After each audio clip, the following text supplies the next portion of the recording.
Broiler মুরগি খাওয়া নিয়ে আমাদের সবারই বাসায় কম বেশি সমস্যা। আশা করি এইভাবে মুরগির মাংস রান্না করলে আর এই সমস্যাটা থাকবে না। হাই গাইস, আসসালামু আলাইকুম। আমাদের বাসায় আজকে ব্রয়লার মুরগির মাংস রান্না হয়েছিল। রান্নাটা করছিলাম একবারেই ভিন্ন স্বাদের। যদি আপনাদের কাছে ভালো লাগে তাহলে একবার এভাবে বাসায় ট্রাই করে দেখতে পারেন। মশলাটা আমি আগে থেকে রেডি করে নিচ্ছি মাংসটার জন্য। একে একে সব কিছু বেটে নিয়েছি।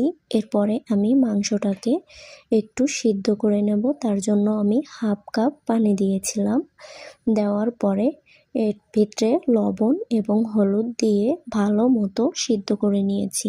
নিয়ে ওটাকে একটা চালনের সাহায্যে পানিটাকে ঝরিয়ে নিয়েছি। এরপরে কড়াই দিয়েছিলাম, তেলটা গরম হওয়া পর্যন্ত অপেক্ষা করছি। পরে আলুগুলো ভেজে নিয়েছি। তারপরে আমি একটু পেঁয়াজের বেরেস্তা করে উঠাই রাখছিলাম। তারপরে মশলাগুলো দিয়ে আমি ভালো করে কষিয়ে নেব। কষানো হওয়া পর্যন্ত একটু অপেক্ষা করব। কষানো হয়ে গেলে তারপরে দেব লবণ এবং পরিমাণ মতো হলুদ।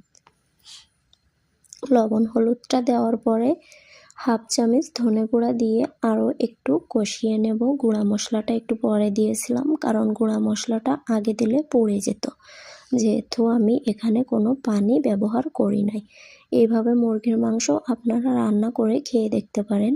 অবশ্যই আপনাদের সিদ্ধ করে আগে থেকে এই যে মাংসর পানিটা ওটা ফেলে দেওয়া যাবে না, ওটা সাইডে রেখে দিতে হবে। সেই পানিটাই আমি এখন দিয়েছিলাম মাংসর ভিতরে। এরপরে আমি অল্প একটু জিরা এবং 2-3 টুকরা দারচিনি, 2-3টা এলাচ গরম করে নিয়েছিলাম। তারপরে দিয়েছিলাম একটু পেঁয়াজের বেরেস্তা এবং 2-3টা কাঁচামরিচ, হাফ চামচ ঘি। এটা দিয়ে আবারও একটু ঢেকে রাখছিলাম। তারপরে গুঁড়া মশলাটা ছড়িয়ে দিয়েছি, দেখতেই পারতেছি।